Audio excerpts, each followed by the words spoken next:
Assalamualaikum, selamat pagi dan salam Malaysia Madani.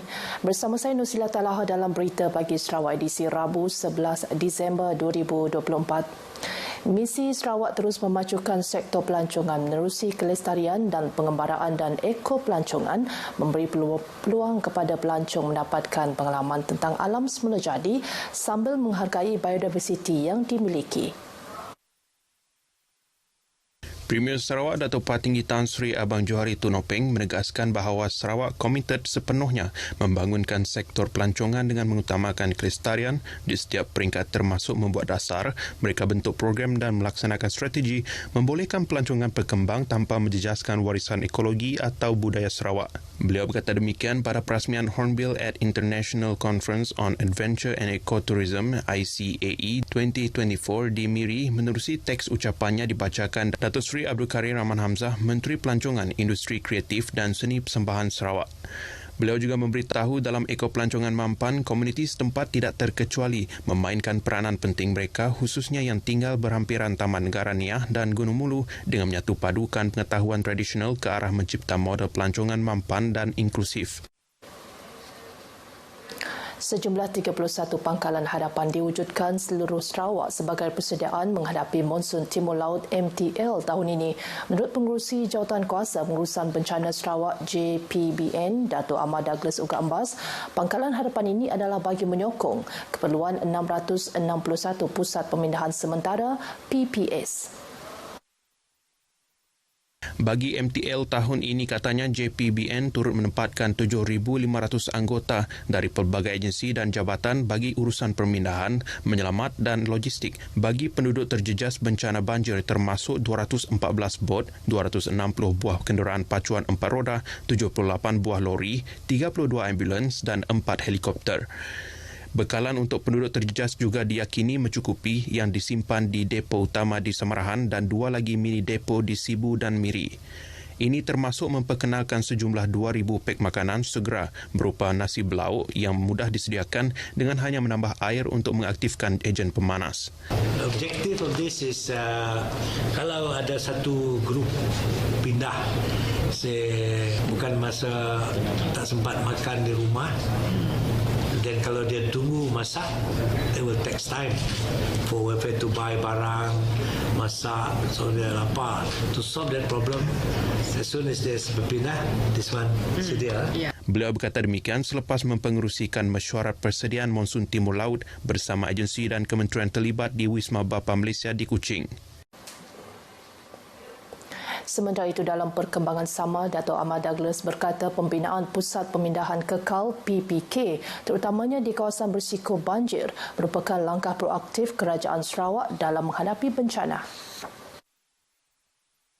Beliau berkata banjir merupakan bencana yang berulang saban tahun dan masalah mungkin timbul untuk menempatkan mangsa yang dipindahkan sekiranya kejadian itu berlaku ketika sesi persekolahan. They have allocated one area of, they have allocated fund for us to build one. The SRK Beradik. So far kita tidak ada beberapa masalah kerana tempat-tempat PPS tu memang dah boleh pakai. Dalam pada itu, beliau juga mencadangkan kawasan Batu Kawah dibina PPK dengan kapasiti sehingga 500 mangsa memandangkan kawasan berkenaan kerap dilanda banjir. Premier Datuk Patinggi Tan Sri Abang Johari Tunopeng telah meluluskan sejumlah 110 juta ringgit peruntukan kepada unit hal ehwal agama-agama lain UNIFOR untuk menjalankan tanggungjawabnya tahun depan. Mengumumkan perkara tersebut semalam, Timbalan Premier Dato' Ahmad Douglas Uga Ambas memberitahu ia merupakan satu lagi manifestasi berterusan dasar keterangkuman sosial Premier Sarawak. Dato' Ahmad Douglas yang juga Menteri bertanggungjawab terhadap UNIFOR menyatakan demikian sebelum menyampaikan 41 cek untuk geran berjumlah 8.776 juta ringgit kepada 20 ahli parlimen, ahli Dewan Undangan Negeri di Wisma Bapa Malaysia Kuching semalam. Hari ini Dato' Ahmad Douglas akan menyampaikan baki 4 lagi cek berjumlah RM800,000 kepada Yang di-Pertuan Negeri Tun Pehin Sri Dr. Wan Junaidi Tunku Jaafar bagi projek pembinaan gereja di Lunduk.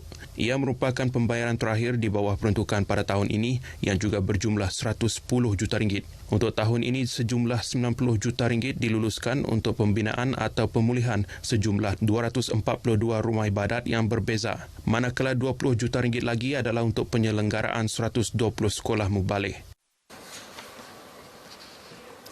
Prestasi kesaling hubungan pengangkutan udara Sarawak pada 2024 sehingga suku ketiga merekodkan 95,441 pergerakan pesawat membawa 7.56 juta penumpang dan mengangkut 42,381 tan kargo termasuk barangan elektrik, peralatan minyak dan gas serta hasil segar.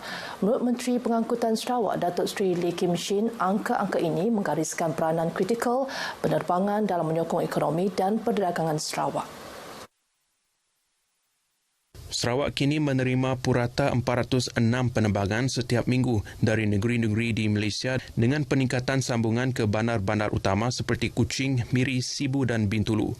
Selain itu, terdapat 608 penerbangan intra-Sarawak setiap minggu memastikan komuniti luar bandar kekal terhubung di bawah Perkhidmatan Udara Luar Bandar RAS. Di peringkat antarabangsa pula, penerbangan ke Sarawak telah berkembang kepada 37 penerbangan mingguan setakat November 2024 dengan laluan baharu seperti penerbangan Scoot ke Sibu dan Miri dan kelulusan Air Asia untuk laluan ke Balikpapan, Indonesia dan Kunming, China.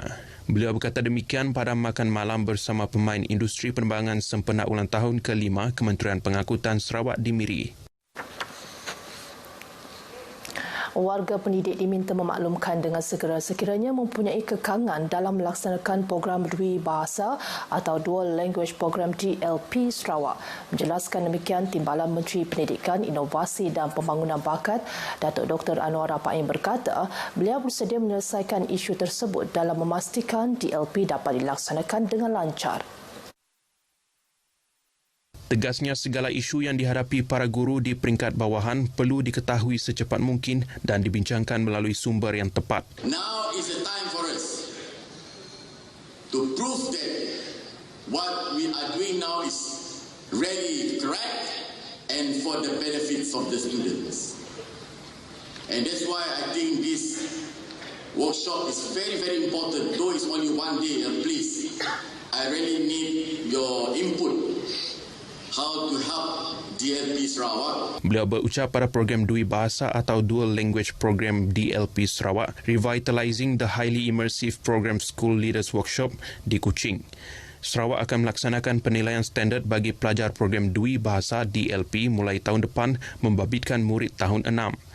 Kohort pertama DLP Sarawak yang dimulakan pada 2020 akan memasuki tahun 6 pada tahun depan sekaligus menjadi kumpulan pertama menjalani penilaian standard.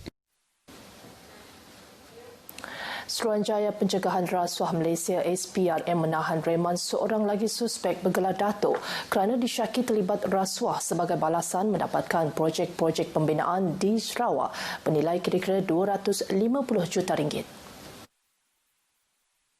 Kenyataan media SPRM memaklumkan Magistrate Mason Jarul Lenya Brian membenarkan suspek lelaki berusia lingkungan 50-an direman sehingga Ahad ini selepas permohonan dibuat SPRM di Mahkamah Magistrate Kuching semalam.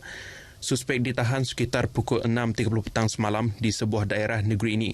Menurut sumber, suspek merupakan rakan kongsi kepada pengarah syarikat yang sebelum ini telah ditahan SPRM pada Khamis lalu dengan berpakat dan berkomplot bagi membolehkan beberapa syarikat mendapat projek-projek pembinaan dikeluarkan Pejabat Kerja Raya sebuah daerah di Sarawak.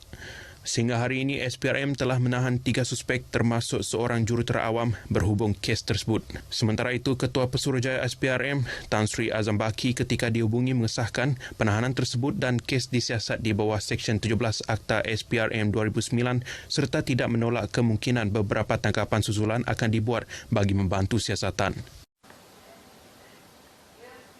Berita pagi Sarawak berakhir di sini. Dari sungai hingga segara Palestin pasti merdeka. Ikuti Stadium RTM selepas ini untuk perkembangan sukan tanah air dan antarabangsa.